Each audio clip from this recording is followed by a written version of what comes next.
Welcome to the Blonde Runner podcast with Coach Lora Erickson, where she shares her healthy living tips as a running and triathlon coach and mother of 4. Great. Hello, friends. I am excited. As always, I'm always excited. That's how I always start these podcasts. It is a different time of year. It is December, beginning of December. It's northern Utah where I'm at, and there's a lot of snow on the ground. It is cold. It gets into the teens and the 20s, and I know that a lot of people even see under, below temperatures. So we haven't quite hit those yet, but I know they're coming. So I'm not a fan of cold. I do not like the cold. Matter of fact, my little tiny office, I have 2 space heaters and a heating pad that I use for my feet because it's cold. I get cold. And I know that's probably, I'm extra cold. So I'm not a huge fan of cold, but I do train outdoor a lot in the winter. And I do train some indoor. You might remember, last week I did a podcast talking about the value of cross training. If you haven't listened to that, I highly encourage it because winter is a great time to add new things, to do some different things in your training. But I did poll, you know how I love to poll my Facebook friends. And so I'm always curious to know what they think. And I did ask them the same question. How do you stay motivated to train in the winter? What do you do? So I think, and I highly encourage you to ask your friends too, because sometimes you can get some motivation from that other people or motivational thought that might help keep you, motivated. Because motivation is always one of those things. You have to keep working at it. One guy, he said that he doesn't have a problem with winter training. He actually likes it better than the summer because in the summer, it just gets hot. And if you wake up earlier, it still may get hot. With the winter, you can always wear more clothes, versus summer. I guess you can only take off so much, right? So, and he doesn't necessarily like icy conditions, and that's sort of his limiter, which kind of leads me to another thing I wanted to talk about. And I know I posted recently talking about like winter gear, how do you layer, for running outside. I encourage you to look at that. But one of the things that I use a lot, I do run trails in the winter as well as roads in the winter. And I normally use trail shoes for the most part on the roads and the trails, but I highly encourage you to get crampons or micro spikes or yak tracks or something like that if you've never run outside or if you're worrying about slipping and you want a little more traction. Gaiters are also nice if you're running in some deeper snow. But those things, it's actually not bad. I don't like the cold, like I said, but when I get out there and get going, I feel great. And so it's actually very enjoyable to run in the winter or get out and do hiking or any kind of activities, especially if you have the right clothes. And like he said, you can put more clothes on. You can layer, and you should layer, and that's a good thing. So definitely don't let the winter, the cold scare you. Sometimes you just don't think about it too much before you go do things. So we'll get in. That's another suggestion we'll get down to that one. Here's another suggestion. I really like this. I like how she worded it, so I'll read it. Choose a goal that means something to you and you will want to train. It also helps if it scares you a bit. Knowing I need to put in the work to complete a goal gets me out even if I don't want to at first. Once I'm out, it's rare I don't want to be there. I love that because true, if you set a goal for yourself or you sign up, this is another one a lot of people said is sign up for a big race in the spring or something, that will keep you motivated in the winter. And it's true. I know that's true for me. It's like, if you want the reward, you have to do the work. And even if you don't feel like doing it, I suggest at least, getting started, 10 minutes maybe. Even if you, go inside or outside, it doesn't matter as long as you do at least 10 minutes and then sometimes maybe you're done for the day, right? But other times you might keep going. It's not going to be convenient to train. Hardly ever will it be. And if you wait for to feel like exercising, you may never actually get it in. I think our perception is we see these fitness people, or maybe you're looking at even my Instagram, and I exercise a lot, but I will tell you there's a lot of days I don't always want to do it, but I do it anyway because That's what discipline is. It's doing it when you don't want to do it. So it does help if you have that external motivation from either a friend, or if you signed up for a race, or if you have a goal, you know you have to put the work in. And rarely do you regret, gosh, I regret pushing myself to do a run in the morning. Usually you don't regret something like that. You regret when you don't do it. So I definitely think that's a really good point. Another thing, other people said they take it off they have an off season. Now, I did want to talk about this a lot, because an off season is great. An off season doesn't necessarily mean you do nothing. And that's a very big differentiation, because if you do nothing, and I've seen this before, people get burnt out like after a marathon and then they kind of do nothing. And nothing for a week is one thing. Nothing for 2 weeks and 3 weeks and 4 weeks and months later, that's a different kind of problem. And the problem is you're out of shape and then you have to get back in shape. And that's always hard to do.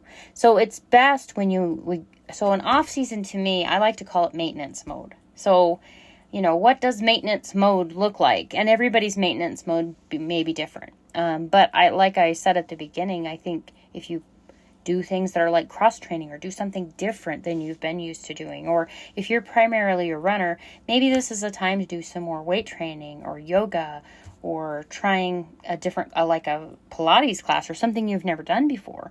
This is, off season is a good time for that. And off season is relative to the person, like how long that would be or how long you choose to do that. I know a lot of pros will only take a couple weeks as an off season. Others will take 4 weeks or 6 weeks. You have to decide that for you. But I do think I do an off season as well. But I have a time when, it's usually like the beginning of a month or whatever, that I start deciding, hey, I'm going to train for a particular race. And then I have a start date. It could be in the middle of a month or whatever it is. But I do have kind of a start date. Okay, now I'm back to serious training. So kind of think about maybe what you want to do that way. And that kind of gives you time off, but it also, you want to be in the maintenance mode. You want to still be active every day, but maybe the intensity is changed. Or maybe you decide to work out every other day and keep your intensity in there, because I do think it's important to do some intensity to maintain some of your fitness. You can shorten the workout, still do a warm-up, do some intensity in there, and you're maintaining some of that fitness, because no one wants to start all the way over. So that's why, like, an off season might be easy runs. It might be, like I said, different things. And I think yoga is something you should do all year, but maybe you'll do it a little more in the off season than you did before. I love this other one. I want to read this one. When motivation becomes a way of life, that's how they stay motivated. It's more about drive and discipline. Motivation is just an after effect. And I like that a lot, because, there is a difference. And I'm sure you've seen a race before where, they're really gutting it out at the end. And usually the one who wants it the most is the one who wins. The one that is willing to really kind of suffer, I would say, at the end of a race. And so think about it. What is your drive? What is your motivation? Like, what is your why? Why are you doing it? And that might give you motivation. And I know for me, sometimes me just wanting to achieve my own goal might not be as much of a motivator as it should or used to be. Sometimes if you're doing something for someone else, maybe you're doing a race in honor of someone, or you're involved in a cancer race or something like that, that might be a really good motivator for you. If you're not necessarily motivated for yourself, maybe you can be motivated for others. But ultimately, you're responsible for your motivation, or how you're going to discipline yourself to do it. And maybe you think it doesn't matter if I'm in shape, but honestly, we all affect each other. And if we're not taking care of our health, who is gonna? Right?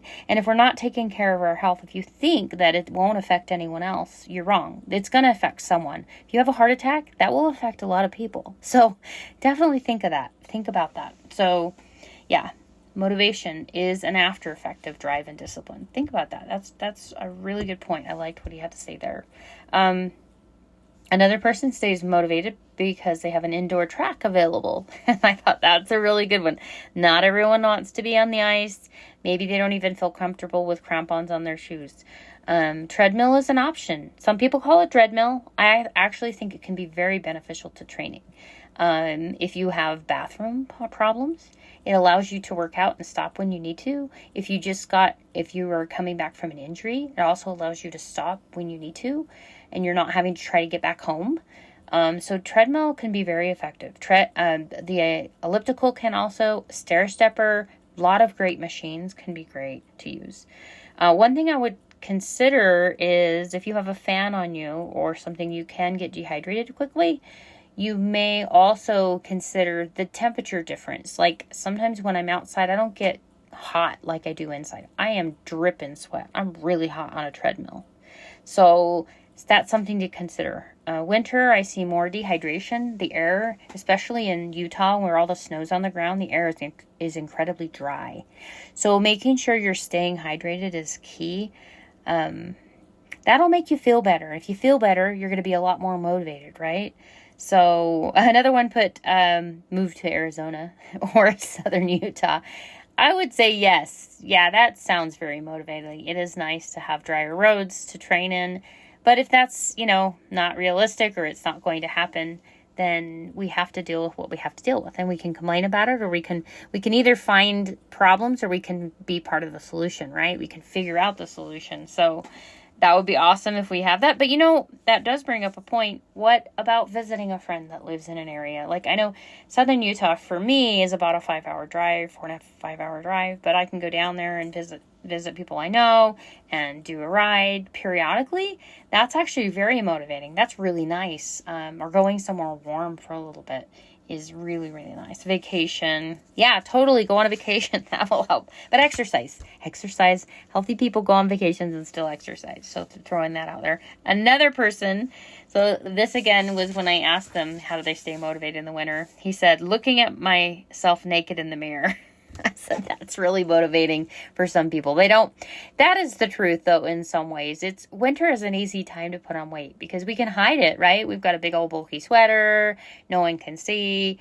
But I don't know if you've heard this before. Summer bikini bodies are earned in the winter. And I think that's true. So, this is the time to work for it. You can't just all of a sudden, oh no, I've got a trip in a week and then try to make it happen, right? I often will get messages, I have a marathon in a month and I'm not ready and I have to try to get them ready in a month. It's hard to do. So don't let the time slip away where, especially over the holidays when we have so many treats and we're eating and nibbling on things, be careful because it's easy to put on weight and it's common to put on weight. So just think about how much further you'll be ahead if you don't put on the weight. I have people that put on weight every winter and they take it off in the spring.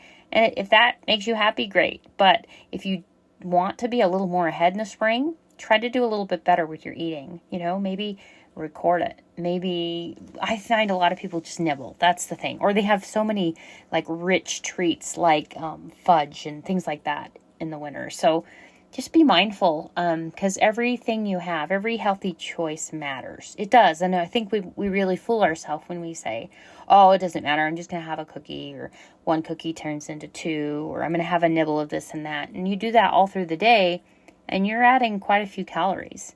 I always like to think about it this way too, is I burn my weight in calories every mile. So think about that. If you figure out the calories of what you're having, is it worth running a mile or 2 or 3 miles? What is it worth it? So there's a trade-off. I think a lot of people that run a lot of miles or exercise a lot, or I hear this a lot with runners, is they excuse bad behavior because they're a runner. They're like, oh yeah, I've run all these miles. I can eat whatever I want. Yes and no. If you're running a lot of miles, you also need a lot of nutrients. So you have probably a little more calories to play with, sure, but you also need the nutrients even more because you're a runner. So kind of something to consider there. All right, some other people said big race.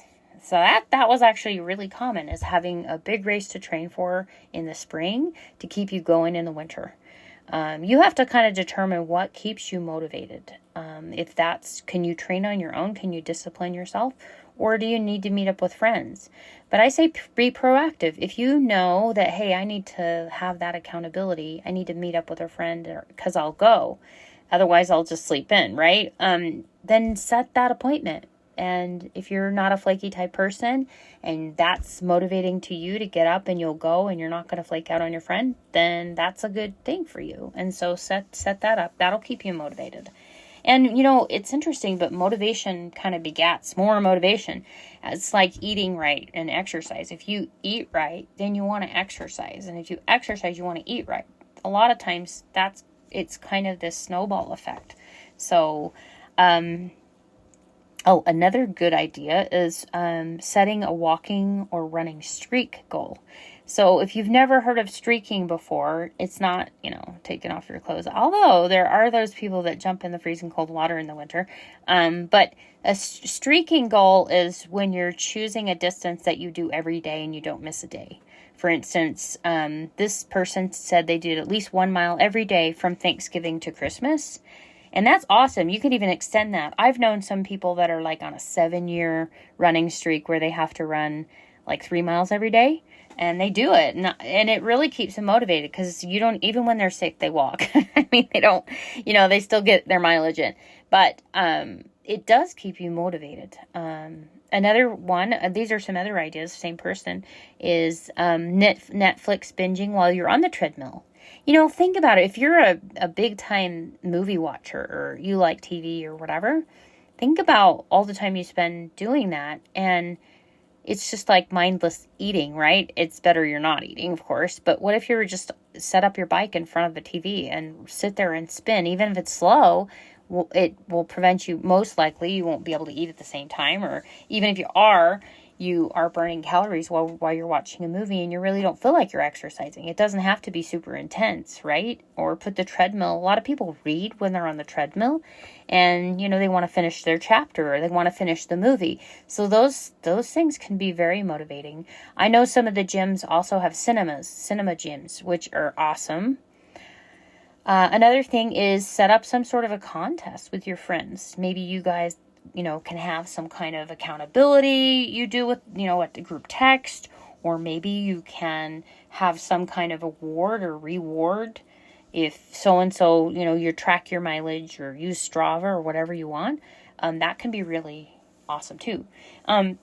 Just a note on the rewards. I've always suggested people do non-food rewards. However, I will say, I don't necessarily reward myself with food, but I sometimes look forward to something, some sort of a treat after I run. Not necessarily a reward, but just something to look forward to. I guess you can view it how you want, but come up with maybe rewards that help propel you to continue being healthy. It's kind of like Diet Coke and a supersized meal, right? It's like you don't want to give yourself something that sets you back. So maybe you earn something like a water bottle, or you're earning money to get an upgrade on your bike, or maybe you're going to buy yourself, snowshoes, or whatever your rewards. Maybe it's a reward to help perpetuate, that healthy living or healthy lifestyle. That's what this whole podcast is about. So healthy living. I like what this gal had to say. She said, I get up out of bed and to the gym by 5 a.m. so my brain doesn't have time to think about or talk me out of it. She also said that she meets with a dietitian once a month to help her with their food part through the winter, which is awesome because it's going to give you accountability. And she even mentions winter is rough for her. So I love that proactiveness. She's like, okay, I do it before I think about it. I know a lot of people will go to the gym on, their way home from work. I think that's awesome. Pack your bag at night so when you go home from work, you can get it done. Because if you get home and you do nothing, then you need to get it done sooner. I like her, finding people that can help her have some accountability. I mean, that's why I coach people. I'm giving them accountability. Maybe you need to go to a physical therapist, have them write up a strength program for you. Maybe you need a personal trainer to help motivate you and keep you jazzed. I know they have a lot of weight loss kind of programs and things like that at gyms, especially in January, but why not start now, right? Why wait? I know I do life coaching as well. So if you're like, hey, I cannot figure out what I want, like I have all these goals and maybe you're a little overwhelmed with all of it and you just need somebody to talk it through, and we can set some goals for next year. Maybe what races you want to do, what's your timeline, what would be good for you to do, when should you start your training, how do you want to build those miles, what do you want to integrate in so you're not getting burnt out, that kind of thing. Then yeah, let me know. I'm happy to help you. But be proactive. Even if it's not me, find somebody that can help you. And it can even be a friend group. You can even meet up and do things together. I know I do a mix of that. I do things on my own. I do things with groups. I do a lot of different groups. I love that. So whatever motivates you is awesome. So, I had another person comment that if he takes a few weeks off, it feels like he's really set back. And so he feels like he's lost a lot of fitness. So again, and not taking time off completely, but actually going into maintenance. Maintenance is really a good thing. So, and you have to determine what is maintenance for you. Again, if you're having problems with that, then that's when you incorporate a coaching or, give me a call. I do consultation and I'm happy to help. All right, here's some other things. Looking at my watch and telling me I can't have a certain food I want until I close all the rings. So, it depends on the watch, but sometimes there's certain goals you can set on your watch. So go to the gym and realize how bad the treadmill stinks to run on, so I run outside instead. Good idea. It depends on you. By the way, on my website, I do have a treadmill running versus outdoor running article. So you're welcome to search for that and then read that if you just kind of need to understand the differences and the benefits. And there's benefits to both. So definitely consider what might be best for you. Another thing is having a training schedule. So something that you're working on, like you have some accountability or you have something on the schedule and then you're having to work it in. I know some people, I do a little bit of intuitive training for myself. I've coached myself a long time. So that is very effective. But it may not work for everyone. Sometimes having an actual schedule really helps you. There's tons of free schedules online.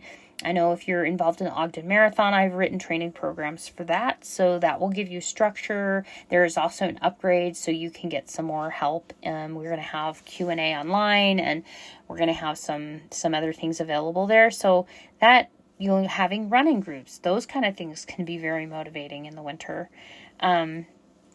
This person particularly does reward herself sometimes with dinner or dinner out, something a little more special. Maybe it could be a movie out. Maybe it could go ice skating. I mean, all these things could be really effective rewards. Or for her, she even says, well, if I get what I need in, I can go drive to my favorite running spot or, treat herself to a different thing. Another one. Okay, so this is another one. Sign up for a big race. That really helps. And for this person, the fear of being out of shape is a great motivator. I like that because obviously if you've ever been out of shape and then you have to get back in shape, or if you're listening in, that first part is kind of difficult, but a lot of people kind of quit before they ever get into shape. I think you just have to give yourself a good solid 6 weeks to really feel the benefits. You will be tired. Your body will be, obviously you're challenging your body a different way when you first get started, but yeah, fear, this could be a whole topic on its own. Should we be motivated by fear? Yes and no. If you use it in the right way, absolutely, right? I think that for this person, they don't want to be unprepared. A fear of being unprepared keeps them motivated. Absolutely. Engage that, right? Understand what your values are. And then that can be very effective. Also, setting a goal. And setting a goal that has a deadline. When do you want to get this done? And I find my most productive days are the days that I kind of bill out, hey, what am I doing today? And then what goals do I have for that day to accomplish? And it can be simple. It doesn't have to be complicated. But, am I going to drink water and stay really hydrated today? Am I going to eat my fruits and vegetables today? Or today I'm really going to work on one thing or another. I find that just so much more manageable than a whole week or anything or month or anything. It just feels like I can handle one day at a time. And I think anyone listening in, if you wanted to, You could be extremely healthy for 24 hours. And the fact is, that's all you really have to be, is really the hour in front of you is what you need to choose to be healthy. You don't run a marathon by one big leap to the 26.2 mile mark, right? You do it by one step at a time. So the same for healthy living and finding ways to motivate yourself in the winter is little steps. Maybe one day is harder than the other day, but there will be hard days and there will be easy days. So find what works for you and be proactive about it. Know what your excuses are. And I would even say find the solution to the excuse. If you find yourself saying, it's too cold, okay, get warmer clothes. Okay, whatever you have to tell yourself to get yourself out the door is really good. But setting those goals, being proactive about it, and if there are specific races you're training for and you want to hit certain times, you have to put the work in. And setting those goals for yourself may be motivating in and of itself. I know somebody mentioned that it was hard for them to train with COVID, like not having COVID, but during COVID, because they just didn't have the races to train for. So obviously races were really motivating to this person. That might not be you. I found myself, COVID or not, I was still training because I train because I love how it feels when I'm fit and I'm healthy. It feels good. So whatever motivates you, excellent. Another big race that they're signed up for, and they're going to continue training because of that. Another person said they had the streak going. I like this one. I wanted to bring this one up because it had particulars on it. It said something like 20 minutes of running or 45 minutes of biking every day, or at least one workout per day. So I like that because some people streak and they make the streak one certain thing. Like, I've got to run every day this much. Usually it is a certain distance or time. I like this because it wasn't like one thing. It could be anything as long as it was, exercise every day. And I would even go a step further and say, make yourself do a minimum of 45 minutes of some kind of exercise a day. Maybe it's weight training. Maybe it's a yoga class. Maybe you are running. Maybe you're running and cycling. I like that, though. Another thing they said is keep it small enough where you can get it done.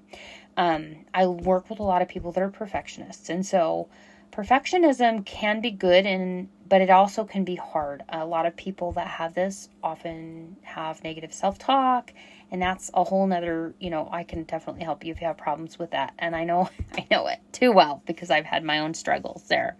But sometimes we set too lofty goals and we are constantly disappointed with ourselves, right? And so sometimes setting a goal and then saying, okay, I'm gonna downsize it just a bit. So it's something you can actually accomplish every day. And if you go above and beyond, awesome. It makes you feel a lot better than setting something too lofty and you're not hitting it, because that demotivates you, right? And the whole idea here is keeping you motivated. So motivation is about something that's achievable, right? So we've heard of that goal setting technique, SMART goal setting technique.